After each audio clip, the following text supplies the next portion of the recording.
देखिए गरिमा जी, मैं थोड़ा और पहले आपको ले जाना चाहूंगा। 2 अक्टूबर 2023 को ग्वालियर में प्रधानमंत्री नरेंद्र मोदी जी थे और उस दिन बिहार के अंदर नीतीश कुमार ने कास्ट सर्वे की रिपोर्ट रिलीज की थी। प्रधानमंत्री जी की जो त्वरित टिप्पणी थी, दरअसल वही असली टिप्पणी थी। उसमें उन्होंने ये कहा था कि दरअसल ये एक पाप है और भारत को तोड़ने की एक साजिश है, खतरनाक है। उस दिन उनकी जो टिप्पणी थी दरअसल उनके दिल से निकली टिप्पणी थी और उनकी विचारधारा का वो निचोड़ था।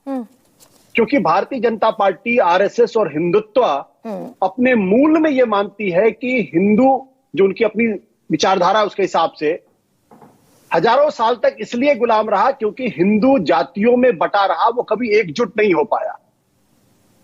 इसलिए जब जब जाति जनगणना की बात की गई है तब तब आरएसएस की बड़ी तीखी प्रतिक्रिया उस पर हुई है और भारतीय जनता पार्टी की भी तीखी प्रतिक्रिया उस पर हुई। अब जो चीज पाप थी, अब उसके पुण्य भारतीय जनता पार्टी गिना रही, गिन गिन के पुण्य उसको गिना रही है। और बहुत सारे ऐसे पत्रकार आजकल मिल गए जो कहते हैं कि ये तो प्रधानमंत्री नरेंद्र मोदी का मास्टर स्ट्रोक है और इससे बड़ा मास्टर स्ट्रोक तो शायद आजादी के बाद कभी आया ही नहीं। इस तरीके की बातें भी कर रहे हैं। और ये वही पत्रकार थे जो कुछ समय पहले तक लगातार जाति जनगणना को और जाति को जी भर के गालियां दिया करते, तो कहते थे कि भारत के समाज के लिए कितना खतरनाक है।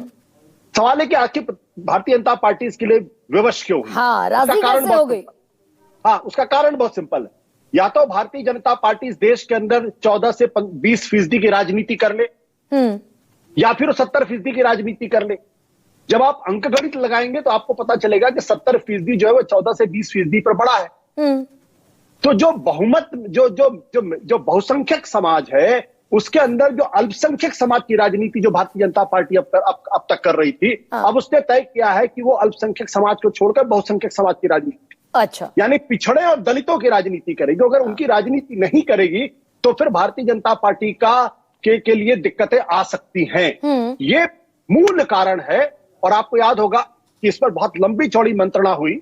यहां तक कि पलक्कड़ में जब केरल में बैठक हुई तो उस वक्त भी भारतीय आरएसएस की तरफ से बड़ा नुआंस्ड स्टेटमेंट आया था कि जो जन कल्याणकारी है उसके लिए तो कास्ट सेंसस होना चाहिए, लेकिन राजनीति के लिए कास्ट सेंसस नहीं होता। अब इन दोनों में क्या फर्क है मुझे समझ में नहीं आता। मैं थोड़ा अनपढ़ आदमी इस मामले, इसलिए मैं इसको नहीं समझ पाता हूं।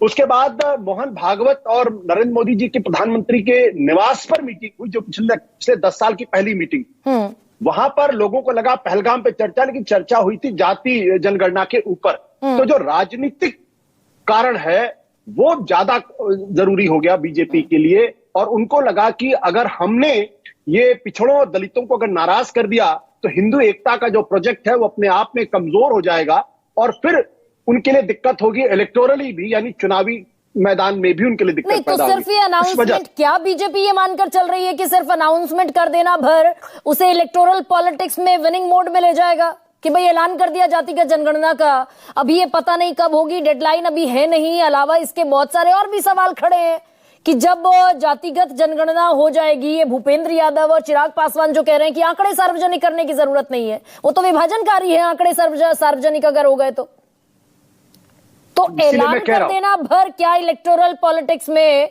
फायदा पहुंचाता दिखा रहा है बीजेपी को?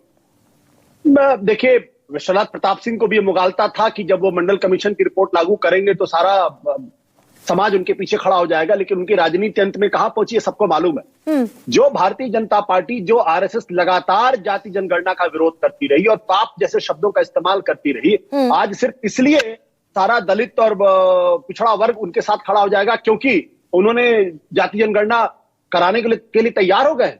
ये अपने आप में मिथ है। मैंने कहा कि भारतीय जनता पार्टी को और आरएसएस को यहां से ये तय करना पड़ेगा कि वो 14 से 20% की राजनीति करना चाहते हैं, 70% की राजनीति करना चाहते हैं। अगर 14 से 20% की राजनीति करना चाहते हैं तो फिर कुछ भी कर ले, उससे कोई फर्क नहीं पड़ने वाला। लेकिन अगर 70% की राजनीति करना चाहते हैं तो 14 से 20% की जो आबादी है उसको दरकिनार करना पड़ेगा और फिर टॉप से लेकर बॉटम तक उन्हीं लोगों को रिप्रेजेंटेशन देना पड़ेगा, उन्हीं को एम्पावर करना पड़ेगा, चाहे वो ब्यूरोक्रेसी के अंदर हो या फिर वो उनकी विचारधारा के अंदर हो। आज भी उनकी विचारधारा के अंदर अगर आप देख लीजिए आरएसएस के अंदर टॉप से बॉटम तक शायद ही कोई एक ऐसा आदमी होगा जो प्रमुख पद पर होगा जो इस समाज से आता होगा। तो कहने मात्र से, खाली कंसीड कर देने से नहीं होने वाला है। नहीं तो आप ये कह रहे हैं कि ये मंडल की राजनीति ये ऊपरी तौर पर है, दिखाने के लिए है और इसमें कहीं दरअसल मजबूरी की राजनीति, मजबूरी की राजनीति, इसके अलावा कुछ नहीं है। मजबूरी सिर्फ की मजबूरी की राजनीति। हाँ, बिल्कुल।